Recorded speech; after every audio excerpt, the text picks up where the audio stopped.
Oke, kali ini kita akan membahas tentang distribusi binomial. Nah, saya akan sedikit bercerita tentang suatu kasus yang masuk ke dalam distribusi binomial. Nanti kita akan mempelajari apa sih distribusi binomial itu atau bagaimana cara menyelesaikan sebuah kasus yang termasuk ke dalam distribusi binomial itu. Nah, begini ceritanya. Misalkan kita melempar sebuah uang logam. Nah, saya tuliskan di sini sebuah uang logam. Uang logam itu identik dengan bulat ya. Berulang-ulang kali sebanyak N kali. Nah, pada setiap pelemparan hanya terdapat dua buah kejadian yang mungkin. Ya, jelas. Yaitu munculnya angka atau gambar. Lalu, peluang muncul angka setiap pelemparan adalah tetap. Ya, angkanya setengah, peluangnya, dan gambarnya juga setengah. Percobaan semacam itu dikategorikan sebagai percobaan binomial. Nah, percobaan binomial itu memiliki ciri-ciri. Yang pertama, percobaan mengalami beberapa pengulangan. N kali artinya, beberapa pengulangan. Lalu yang kedua, pada setiap pengulangan hanya akan ada dua hasil, yaitu gagal dan sukses. Gagal dan sukses. Lalu peluang kejadian sukses dinotasikan ke dalam P. Sukses sama dengan P. Dan nanti peluang kejadian sukses dinotasikan dengan P bernilai sama pada setiap pengulangan. Jadi dia konsisten. Si peluangnya itu. Jadi dia peluangnya konsisten. Sama kayak tadi nih. Kalau kita punya satu buah uang logam, untuk muncul angka gambar itu, untuk muncul angka, sisi angka, itu peluangnya setengah. Walaupun dilakukan berkali-kali, dia konsisten atau tetap peluangnya tetap akan setengah. Walaupun dilemparkan sebanyak 100 kali. Beda kasus ketika misalkan kita punya suatu kartu bridge, ada 52 ya. Kalau misalkan diambil satu, lalu tidak dikembalikan lagi. Kalau misalkan kita tanya peluang terjadinya as, terambilnya as, itu kan 4 berbanding 52. Nah, itu untuk kejadian yang pertama. Kejadian yang kedua, karena dia tidak dibalikin lagi, misalkan asnya sudah dapat. Kejadian yang kedua, 3/51. Berarti ini bukan distribusi binomial. Jadi yang disebut berdistribusi binomial itu yang memiliki peluang yang konsisten. Lalu selanjutnya setiap pengulangan saling bebas. Setiap pengulangan saling bebas. Artinya tidak mempengaruhi satu sama lain. Sama kayak tadi. Kalau misalkan yang pertama itu 4/52, yang kedua akan menjadi 3/51. Jadi si N-nya saja sudah berubah. Jadi tidak saling bebas dia. Harus yang saling bebas. Nah, salah satu contoh lain adalah jika kita mengambil sebuah kartu dari seperangkat kartu bridge, kemudian mengembalikannya dan melakukan pengambilan lagi. Nah, kalau kartu bridge itu dikembalikan lagi, nah maka ini termasuk ke dalam distribusi binomial. Jadi dia tidak saling bebas dan peluang suksesnya itu adalah konsisten. Misalkan kalau di sini sebuah kartunya, jika kita menganggap kejadian munculnya kartu A sebagai kartu sukses, nah kan 4/25. kartu as adalah yang sukses. Jadi 4/52. Walaupun keberapa kali kalau dikembalikan, maka dia hasilnya akan tetap, atau peluang suksesnya akan tetap 4/25. Seperti itu. Dengan demikian, percobaan tersebut memenuhi keempat ciri tersebut. Ya, seperti yang saya jelaskan tadi. Nah, ada rumusnya. Rumusnya adalah untuk mencari peluang suatu kejadian. Peluang itu bisa bahasanya bisa peluang, bisa juga probabilitas, ya sama aja. Probabilitas. P X sama dengan X kecil sama dengan, nah ini notasinya bisa P besar, X besar sama dengan X kecil. Bisa juga B itu merupakan binomial. X titik koma N titik koma P kecil sama dengan C NX dikali P pangkat X dikali Q pangkat N min X. Nah, ini rumusnya.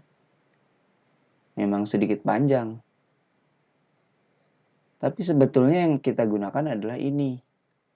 Kalau ini penotasiannya, bisa kalian tulis seperti ini, bisa kalian tulis seperti ini.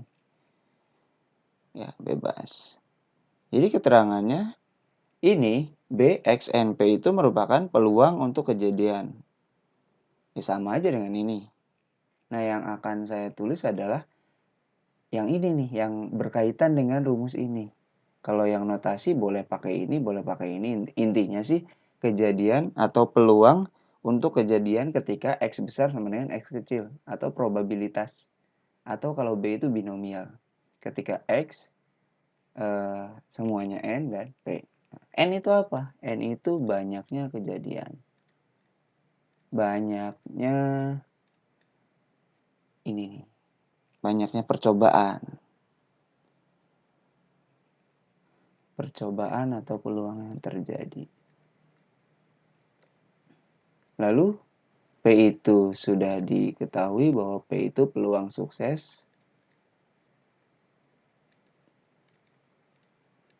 Lalu Q itu adalah kita anggap peluang gagal. Nah, Q itu sebetulnya cara nyarinya gampang, tinggal 1 dikurang P. Jadi sisanya dari si P tersebut. Nah, ini CNX itu adalah ya sama kayak kemarin, yaitu kombinasi NX. Seperti itu. Nah, bagaimana dengan contoh soal? Nah, supaya lebih gampang ya kita cari untuk kita bahas deh contoh soal. Yang pertama, ketika sebuah uang logam, nah ini yang gampang dulu seperti biasa. Sebuah uang logam dilempar undi atau dilemparkan sebanyak 10 kali. Lalu tentukan peluang munculnya 6 angka. Nah, peluang munculnya 6 angka 6A ya. Peluang munculnya 6A pada 10 pelemparan. Pada 10 pelemparan. Nah, kita tetapkan atau kita tulis diketahuinya.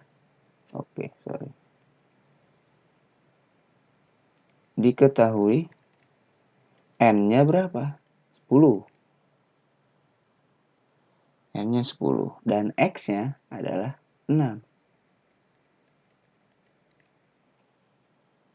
Sedangkan P-nya itu munculnya angka. Ini diasumsikan adalah peluang sukses.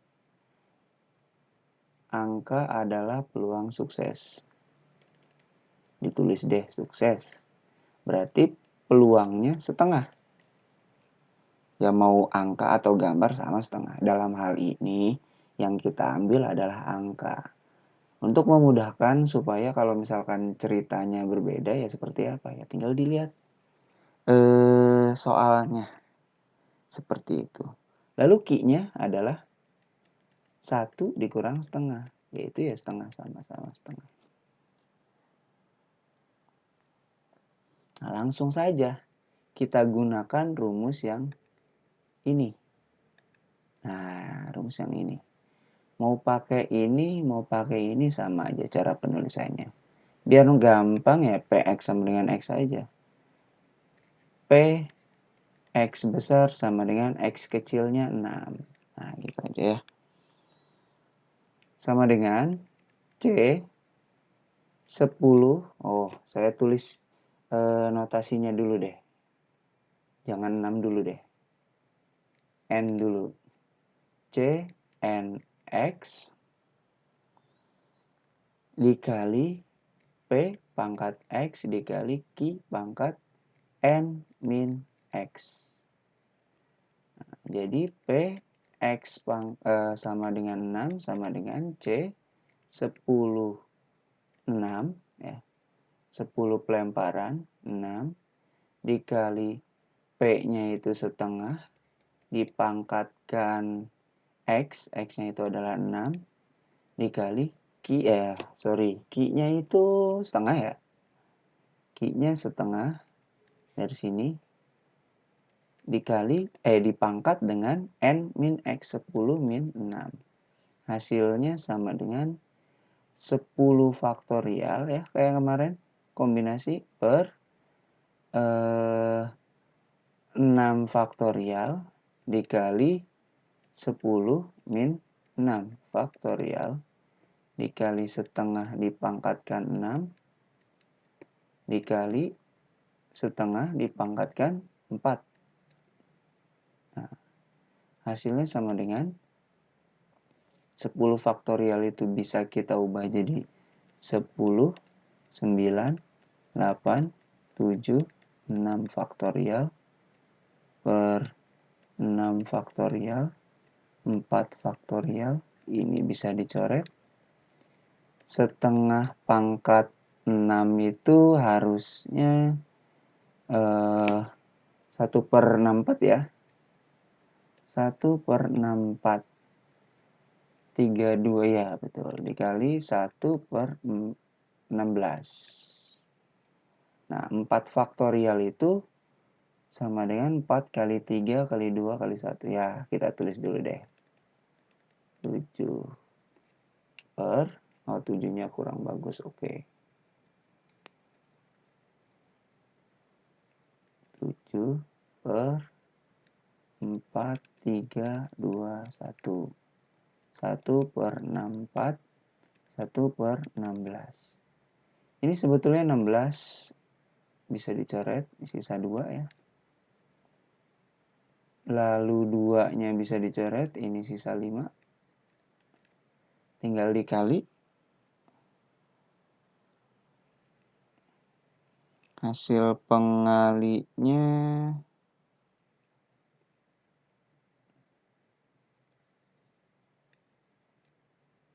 sama dengan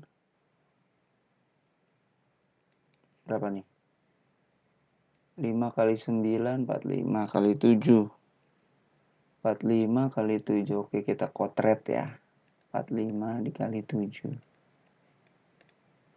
7 kali 5 35 7 kali 4 28 29 30 31 ya 315 atau ada yang bisa dicoret lagi oh sorry jangan dulu deh biar gampang ini dicoret aja dulu nih 3 nih sisa 3 ada lagi nggak oh ternyata tidak 5 3 7 21 dikali 5 21 kali 5 itu 20 dikali 5 aja 100 berarti 105 per 4 kali 2 8 jadi 8 kali 64 ya. 8 kali 64 atau 64 kali 8. 8 kali 2, 8 kali 4, 32. 8 kali 6, 48, tambah 3, 51. Oh, ternyata 512. Ya, segini peluangnya. 105/512. Nah, jadi hasilnya adalah, jadi peluang munculnya 6 angka, 6 kali angka ya. Jadi peluang munculnya 6 kali angka pada 10 kali percobaan pelemparan adalah 105/512. Boleh sampai sini saja, boleh didesimalkan dengan menggunakan kalkulator. Nah, sekarang kita masuk ke contoh soal yang kedua. Contoh soal yang kedua, misalkan ada sebuah seperangkat kartu bridge, kemudian dikembalikan, sebuah kartu diambil dari seperangkat kartu bridge. Sebuah kartu ya, diambil 1 sebanyak 6 kali. Lalu dikembalikan ya. Tentunya harus dikembalikan lagi. Tentukan peluang terambilnya kartu as hitam sebanyak 4 kali. As hitam sebanyak 4 kali. Nah, bagaimana caranya? Kita tentukan dulu seperti biasa, N-nya adalah 6 kali. Bukan 1 ya. 1 itu artinya keterangannya, dia ngambilnya 1 kartu. Dia ngambil 1 kartu, dilakukan sebanyak 6 kali. Berarti N sama dengan 6 kali. Lalu, nyari X dulu ya. X dulu sama dengan, X-nya itu sebanyak 4 kali nih. Nah, yang ditanya atau yang di P-nya, nah, peluang suksesnya adalah as hitam. Berarti peluangnya P-nya sama dengan as hitam di dalam kartu bridge adalah cuma ada 2, yaitu keriting dan skop. 2 per semuanya ada 52. Jadi P-nya sama dengan 2/52. Atau bisa kita bulat atau disederhanakan. Sama-sama kita bagi 2. Jadi 1/26. Lalu Q-nya harusnya sama. Oh enggak, sorry. Q itu 1 min 1/26. Hasilnya 1 itu bisa kita tulis 26/26 dikurang 1/26. Maka hasilnya 25/26. Nah, itu Q-nya. Nah, kita masuk ke P X besar sama dengan X kecil. Itu rumusnya C N X dikali P pangkat X dikali Q pangkat N min X. Seperti itu. Jadi P X sama dengan 4 sama dengan C-nya N-nya 6, X-nya 4, P-nya 1/26 pangkat 4, Q-nya 25/26, N min X, N-nya 6, X-nya 4. Tinggal dikurang, langsung aja 2, biar cepet. 6 faktorial per 4 faktorial, kalau dikurang jadi 2 faktorial. 1/26 pangkat 4, 25/26 pangkat 2. Sama dengan 6 kali 5 kali 4 faktorial per 4 faktorial kali 2.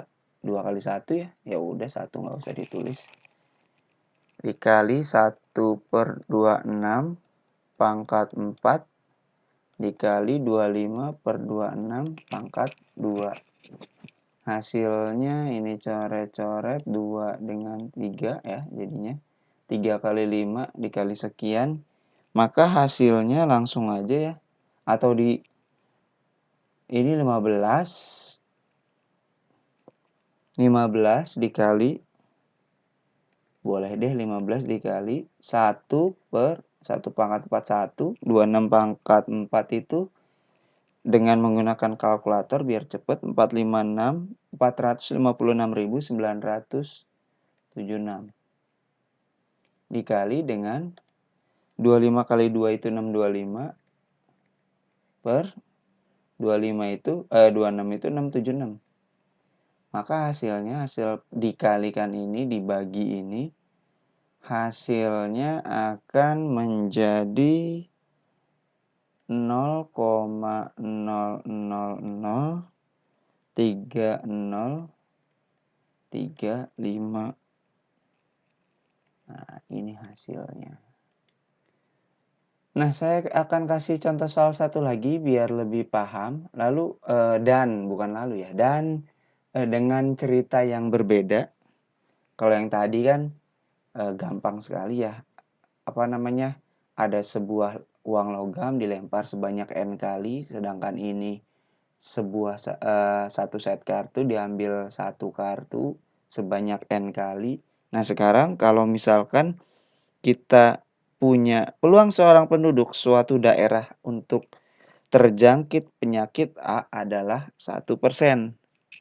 Nah, di dalam area suatu penduduk, nah misalkan ada penduduk nih,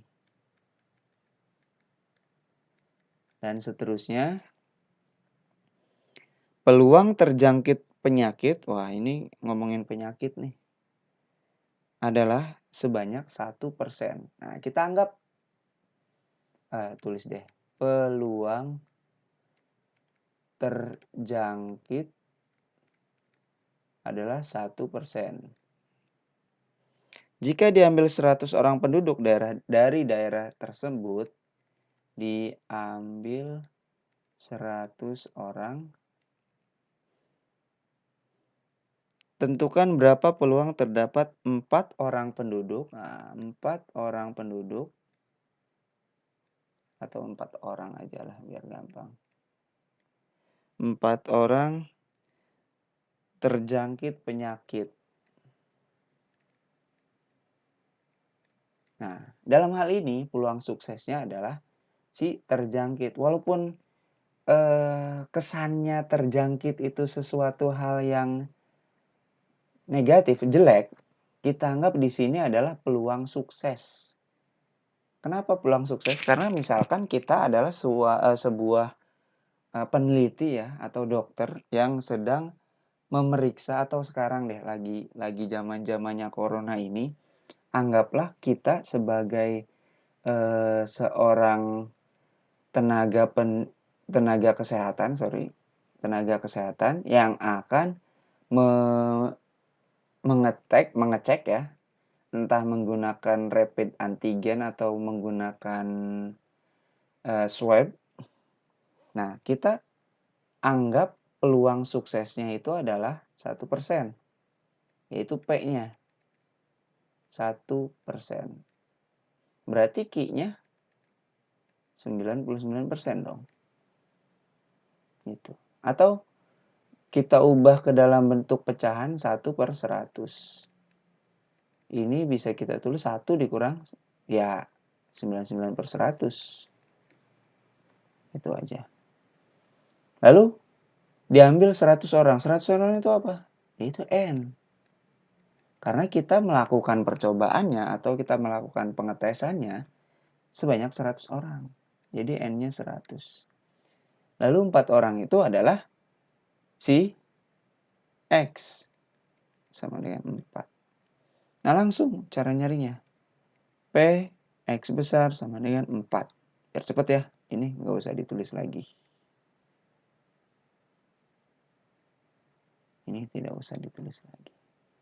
Jadi hasilnya sama dengan C 104 dikali P-nya 1/100